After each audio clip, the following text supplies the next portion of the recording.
Check post से टकरा गया है और ब्लास्ट में 11 पुलिसकर्मियों की मौत हो गई है, 7 घायल हुए। खैबर पख्तूनख्वा में पुलिस चौकी पर आतंकी हमला हुआ है। तहरीके तालिबान पाकिस्तान पर हमले का आरोप है। तो आपको बता दें कि एक बार फिर से ये हमला जो है वो पाकिस्तान पर होता हुआ नजर आ रहा है।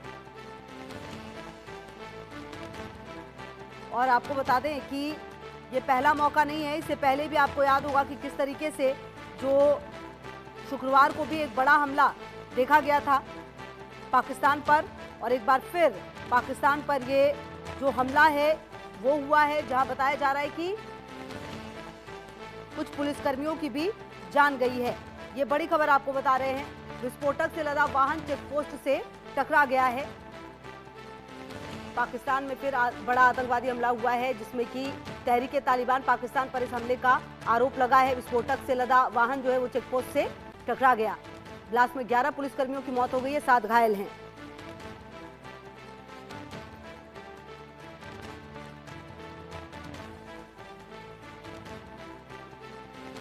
खैबर पख्तूनख्वा में पुलिस चौकी पर आतंकी हमला हुआ है। तो आपको बता दें कि खैबर पख्तूनख्वा में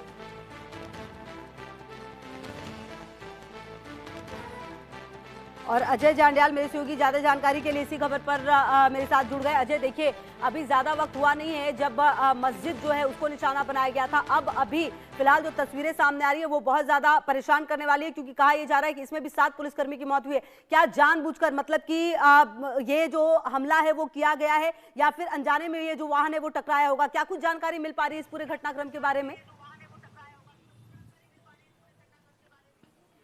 देखिए खुशबू, अगर आप पिछले कुछ समय से देखें तो पाकिस्तान में जो हालात बने हैं उस पर कभी भी ऐसा नहीं हुआ है कि कोई अचानक एक्सीडेंटली कोई ऐसी घटना हुई हो। ऐसे में ये लग रहा है कि तहरीक तालिबान पाकिस्तान की तरफ से एक बार फिर से टारगेट पाकिस्तानी सुरक्षा बलों को किया गया है, जिसमें इनकी मौत हुई है। हालांकि अभी तक इसकी कोई औपचारिक पुष्टि नहीं की गई है, मगर जिस तरीके के हालात पाकिस्तान के कब्जे वाले कश्मीर में लगातार देखे गए, खैबर पख्तूनख्वा में देखे गए, बलूचिस्तान में देखे गए, तो तमाम जो इलाके पाकिस्तान के हैं जहाँ पर पाकिस्तान के खिलाफ एक बड़ा बड़े हमले जो चल रहे हैं, उसके पीछे जो रिबल्स ग्रुप हैं पाकिस्तानी सेना के खिलाफ हैं, जो बागी हैं, वो लगातार हुए हैं। और ऐसे में इस बार भी खैबर पख्तूनख्वा में जो जो पुलिसकर्मी के मारे जाने की खबर आ रही है उसमें भी यही अंदेशा है कि पाकिस्तान के जो सुरक्षा बल हैं उनको टारगेट जो है वो खैबर पख्तूनख्वा में किया गया है, जिसमें रिबल ग्रुप यानी कि तहरीक तालिबान पाकिस्तान के ही हाथ हो सकता है। जी बिल्कुल। और कहीं ना कहीं अब देखना यह है कि जिस तरीके से ये पूरा हमला हुआ है अजय, देखिए पाकिस्तान अपने अंदर ही अंदर घिरता जा रहा है। आप देखिए खैबर पख्तूनख्वा में जो हमले हैं वो काफी तेज हो रहे हैं, दूसरी तरफ कभी इधर से थोड़ी शांति होती तो फिर बलूचिस्तान में बीएलए हमला कर देता है। मतलब कुल मिलाकर पाकिस्तान में स्थिति बहुत ज्यादा खराब होती हुई नजर आ रही है, खास करके इन 3-4 इलाकों में। देखिए खुशबू, बिल्कुल आप ठीक कह रही हैं। जिस तरीके के हालात इस वक्त पाकिस्तान में हैं उससे एक चीज़ बड़ी स्पष्ट हो जाती है कि पाकिस्तान के हाथ से चीज़ें अब निकल चुकी हैं। और इसी वजह से अगर आप देखें तो खैबर पख्तूनख्वा हो, बलूचिस्तान हो या फिर पीओके का इलाका हो, वहाँ पर इस तरह के हमले हो रहे हैं। जो जानकारी है उसके मुताबिक खैबर पख्तूनख्वा में टीटीपी लगातार हमलावर है और पाकिस्तान के तमाम मिलिट्री ऑपरेशन के बावजूद भी पाकिस्तान को भारी नुकसान जो है इसमें उठाना पड़ रहा है। वही अगर बात की जाए बलूचिस्तान की तो बीएलए के हमले जो हैं वो लगातार तेज हुए हैं और बीएलए के हमले जो हो रहे हैं वो सीधे तौर पर जो हैं वो पाकिस्तानी सेना को टारगेट करने को लेकर हैं। बड़ा हिस्सा पाकिस्तान के कब्जे से जो है वो खाली करवाया गया है, बीएलए ने अपना कब्जा वहां पे जमाया हुआ है। और वहीं तहरीके तालिबान पाकिस्तान के जो कई संगठन, जो छोटे बड़े संगठन जो उसके साथ मिलकर पाकिस्तानी सेना पर हमले कर रहे हैं, उन्होंने बड़ा नुकसान जो है वो पाकिस्तान को किया है। आपको बताऊं सैकड़ों की तादाद में पाकिस्तानी सैनिक जो हैं वो पाकिस्तान में पिछले कुछ समय में मारे गए हैं और उसके पीछे की वजह सिर्फ और सिर्फ राइवलरी है जो अलग अलग ग्रुप्स की इस वक्त पाकिस्तान के साथ चल रही है। बिल्कुल। और आप देखिए कि अजय कहीं ना कहीं पाकिस्तान जो अपनी आदत से मजबूर है, इस हमले के लिए भी देखिए वो कहीं ना कहीं भारत का नाम जो है वो लेगा। लेकिन कुल मिलाकर सच्चाई हम जानते हैं कि जिस तरह से पाकिस्तानी सेना ने पिछले कुछ समय में बलूचिस्तान खास करके जो बीएलए है उन पर जो जुल्म किए हैं और जो खैबर पख्तूनख्वा पर जाकर उन्होंने वहां के लोगों पर जुल्म किया, अब उसी का ये परिणाम है कि अब वहां के लोग समझ चुके हैं कि उनके लिए इस तरह से जीने से अच्छा है कि जान दे दी जाए और इस तरह के हमलों को अंजाम दिया जा रहा है वहां पर प्लानिंग करके। देखिए, बिल्कुल आपने ठीक कहा। जिस तरीके से आप देखें तो खैबर पख्तूनख्वा हो या बलूचिस्तान हो, खासतौर पे बलूचिस्तान की अगर बात करें तो 1947 के बाद से जब पाकिस्तान ने बलूचिस्तान पर कब्जा किया, तब से उन लोगों पर जुर्म सितम पाकिस्तानी सेना के सरकार के वहाँ पे शुरू हुए। वहाँ के लोगों को कभी भी अपना सिटीज़न माना ही नहीं गया, खाली उस इलाके पर कब्जा किया गया। वहाँ के जो मिनरल्स थे उसका इस्तेमाल पाकिस्तान ने कराची, लाहौर और बाकी पंजाब के लिए किया, मगर उन लोगों को उसका कोई फ़ायदा नहीं दिया। वो लोग बार बार अपनी बुनियादी सुविधाओं को लिए पाकिस्तान की सरकार के खिलाफ लड़ते रहे, मगर कोई सुना नहीं गया। तो अब जब उन लोगों ने अपना मोर्चा खोला है और उन्होंने सीधे तौर पर पाकिस्तानी सेना के खिलाफ अपना मोर्चा खोलकर जो है ये कहा कि वो किसी भी तरीके से इस इलाके को खाली कराना चाहते हैं, उन्होंने अपनी एक सेना खड़ी कर ली, तो उसमें एक चीज़ बड़ी स्पष्ट हो गई कि कहीं भी पाकिस्तान की सेना की कार जो है वो नहीं चलेगी। और इसी चीज़ को लेकर बार बार उन्होंने कहा भी, मगर जब नहीं सुनी गई, उनके लोगों को अगवा किया गया, युवाओं की हत्या की गई, महिलाओं के साथ बलात्कार हुए, तो उन्होंने सीधे तौर पर मोर्चा खोला और बलूचिस्तान में बीएलए का गठन हुआ। और आप देखें तो बीएलए का गठन होने के बाद आज बीएलए एक सेना के तौर पर वहां ऑपरेट करता है और वो सीधे तौर पर चुनौती देता है कि अगर जंग चाहते हैं तो जंग कर लीजिए, मगर हम अपने इलाके में किसी भी तरह का इंटरफेरेंस नहीं चाहेंगे,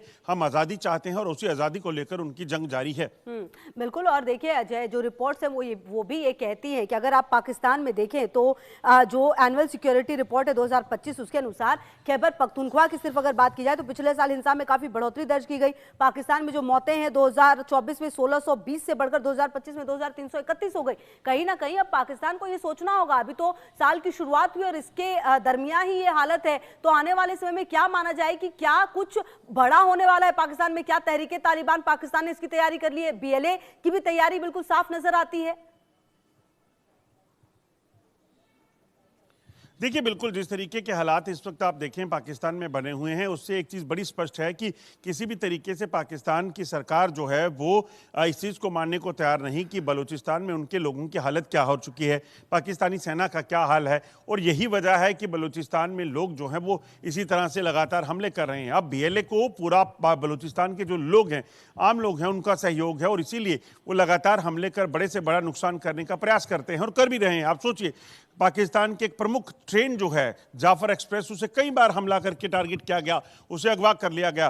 कितनी पाकिस्तान की गाड़ियां, पाकिस्तान के जो काफिले थे सेना के, उसको तबाह किया गया, उसको टारगेट किया गया। ये अपने आप में बताता है कि किसी भी तरीके से पाकिस्तान में इस वक्त पाकिस्तानी सेना की क्या हालत है। और वो फील्ड मार्शल अपने आप को कहने वाले जनरल जो हैं, उनकी सेना हर रोज मारी जाती है, जैसे आपने आंकड़े बताए हैं। सोचिए, 2300 से ज्यादा पाकिस्तानी सैनिक सिर्फ एक साल में मारे गए हैं। और वो किन में मारे गए? वो जंग में नहीं मारे गए हैं, वो जो अंतर कला चल रही है, जो अपने होम ग्राउंड पर उनको जो तैनाती किया गया है, उनको वहां पर मार दिया गया। और उसके बाद ये सिलसिला रुका नहीं है। आप सोचिए, बलूचिस्तान, खैबर पख्तूनख्वा, पीओके, ये तमाम वो इलाके हैं जहां पर इस तरह के हालात पाकिस्तानी सेना को देखने पड़ रहे हैं।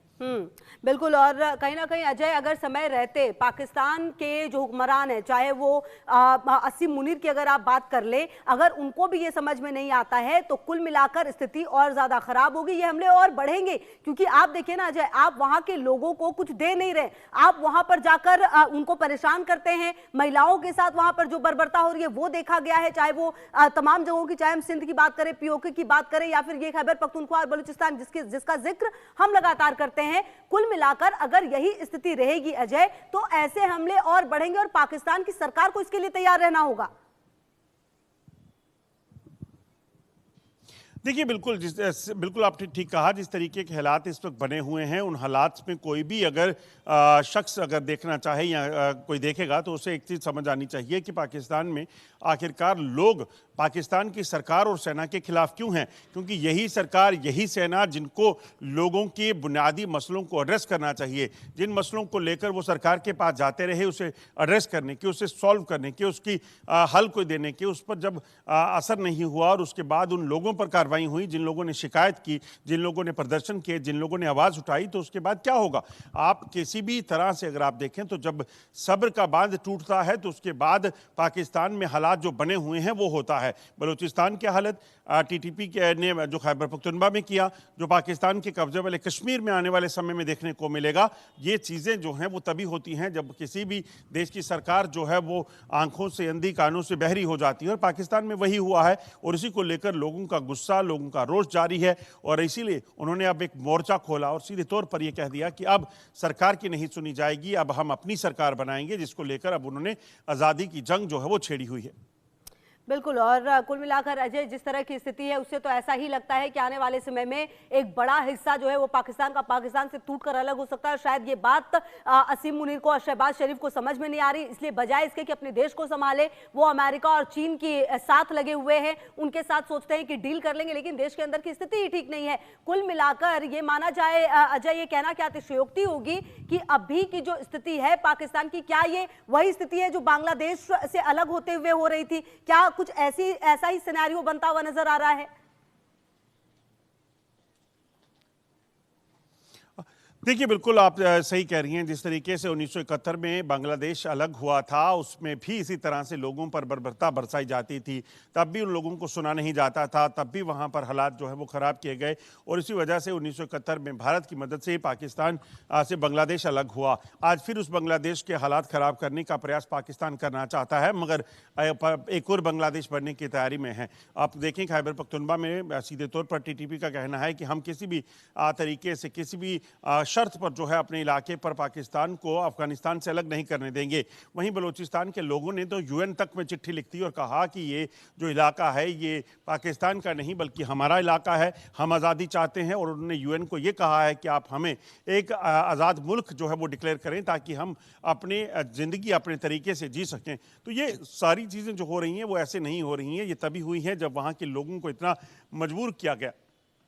बिल्कुल अजय, और कहीं ना कहीं अब ये भी देखना होगा कि आने वाले समय में क्या दुनिया में जो तमाम आवाज़ है क्या यहाँ के लोगों के लिए उठ पाएगी, चाहे वो बलूचिस्तान के लोगों पर हो रहा अत्याचार हो या फिर खैबर पख्तूनख्वा के लोगों पर हो रहा अत्याचार हो, ये भी अब देखने वाली बात होगी। बहरहाल अजय, बहुत शुक्रिया आपका इन तमाम जानकारियों के लिए, आगे भी आपसे अपडेट लेंगे।